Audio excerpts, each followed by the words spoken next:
Buongiorno, sono Enrico Vidal e sono il direttore dell'unità operativa complessa di nefrologia pediatrica in azienda ospedale Università di Padova.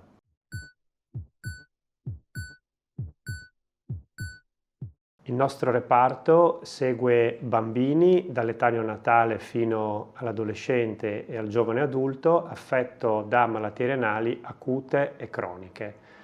Diciamo che la maggior parte di queste condizioni possono essere riassunte fondamentalmente in tre gruppi. Il gruppo principale sono delle patologie che noi siamo in grado di identificare già dall'età prenatale e che ci vengono inviate in valutazione dai colleghi ostetrici e ginecologi a seguito del riscontro durante le ecografie ostetriche di alterazioni strutturali renali. Queste sono le cosiddette anomalie congenite di sviluppo dei reni e delle vie urinarie, che rappresentano delle patologie che hanno uno spettro molto eterogeneo di manifestazioni, da semplici idronefrosi fino a patologie più complesse nelle quali ci può essere anche un danno renale, una riduzione della funzionalità renale. E difatti queste condizioni rappresentano circa il 40% delle cause di insufficienza renale cronica in età pediatrica. C'è poi un secondo gruppo di patologie che si definiscono glomerulopatie e che invece sono delle patologie in cui c'è una problematica infiammatoria a carico di un'unità funzionale renale che si chiama glomerulo e che è quella struttura microscopica che a livello dei reni serve a purificare il nostro sangue e a produrre l'urina. Questo glomerulo può essere interessato da un processo infiammatorio acuto, si parla quindi di glomerulonefrite acuta e più spesso questa ha una spiegazione a seguito di una causa post-infettiva, oppure di forme croniche che invece riconoscono una patologia su base disimmune o su base genetica. In questi casi la diagnosi è legata alla combinazione di dati clinici con esami di laboratorio ed esami strumentali e non infrequentemente è richiesta anche una biopsia renale per cercare di identificare chiaramente quello che è il meccanismo che causa il danno e di conseguenza poi identificare le migliori strategie terapeutiche. Ed infine c'è un terzo gruppo di condizioni che sono delle condizioni definite come malattie renali cistiche o malattie su base ereditaria, rappresentano delle patologie rare o anche ultra rare e in questo caso la diagnosi si avvale delle tecniche di analisi genetica, di analisi molecolare, per cui è molto stretta la collaborazione della nostra unità operativa con l'unità di genetica clinica della nostra azienda ospedaliera.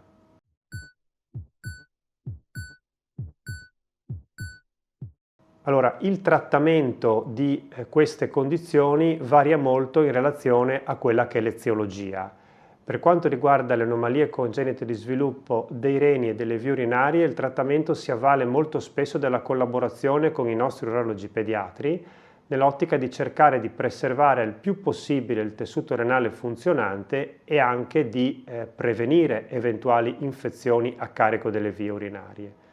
Per quanto riguarda invece le glomerulopatie, molto spesso il trattamento è un trattamento di tipo che si basa su farmaci immunosoppressori e che hanno appunto lo scopo di bloccare l'insulto immunologico a carico del rene.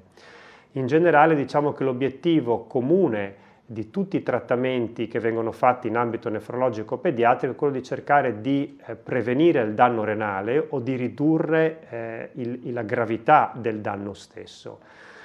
Quando questo si verifica ed insorge l'insufficienza renale, allora è necessario mettere in atto tutta una serie di strategie ad azione nefroprotettiva. Fino a pochi anni fa l'unica strategia farmacologica che potenzialmente poteva essere utilizzata erano gli ACE inibitori. Fortunatamente negli ultimi anni c'è stata una grossa evoluzione nella ricerca anche di nuovi trattamenti, per cui ad oggi sono disponibili altri farmaci, le glifosine, gli inibitori del recettore dell'endotelina piuttosto che gli inibitori del recettore dei mineralocorticoidi, che si è visto con studi sull'adulto come possono rallentare in maniera significativa la progressione della malattia renale cronica. Come vi dicevo, questi farmaci fino a pochi mesi fa potevano essere utilizzati solo in ambito dell'adulto, fortunatamente si stanno ora svolgendo dei trial clinici anche in ambito pediatrico per poterli utilizzare anche nel nostro setting e nel nostro contesto.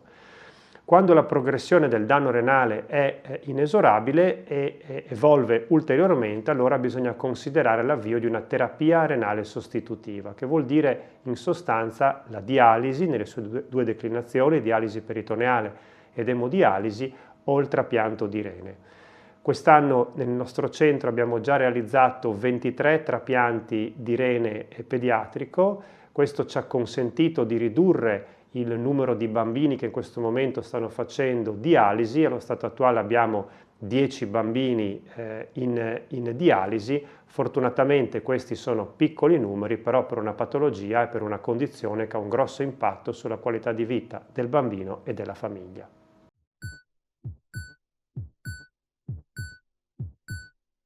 L'unità operativa complessa di nefrologia pediatrica è inclusa all'interno del Dipartimento per la salute della donna e del bambino, però fa parte anche di due dipartimenti funzionali, il primo dedicato al trapianto e il secondo è il Dipartimento funzionale per le malattie rare. Difatti le condizioni di cui vi ho accennato sono fortunatamente malattie rare o malattie ultra rare, vale a dire delle condizioni che hanno una prevalenza inferiore a un caso su 2000 pazienti di età correlata. Ne consegue che se vogliamo ottenere una massa critica di informazioni che possa essere utile a migliorare l'approccio diagnostico, l'approccio terapeutico, la prognosi di questi pazienti e dei nostri bambini, è necessario mettere insieme questi dati in studi osservazionali ma anche in registri di patologia o registri di specifiche condizioni. Questo ci offre la possibilità di confrontarci con i principali centri a livello nazionale, ma anche con i principali centri a livello europeo, di conseguenza di migliorare la cura e le prospettive terapeutiche dei nostri bambini. La nostra unità operativa appartiene e collabora con molti registri che hanno dimensione nazionale e sovranazionale. In dettaglio siamo i coordinatori, siamo stati fino all'anno scorso i coordinatori del registro europeo dedicato alla dialisi e al trapianto di rene pediatrico, siamo tuttora coordinatori del registro regionale dedicato alla sindrome nefrosica in età pediatrica e da breve diventeremo i coordinatori di un registro internazionale dedicato all'emodassorbimento pediatrico, ovvero una specifica, una particolare terapia di depurazione extracorporea che sta incominciando ad essere utilizzata anche nel bambino. È ovvio che se noi mettiamo insieme più dati, collaborando con gli altri centri, miglioriamo le prospettive terapeutiche dei nostri bambini, che è l'obiettivo principale del nostro lavoro.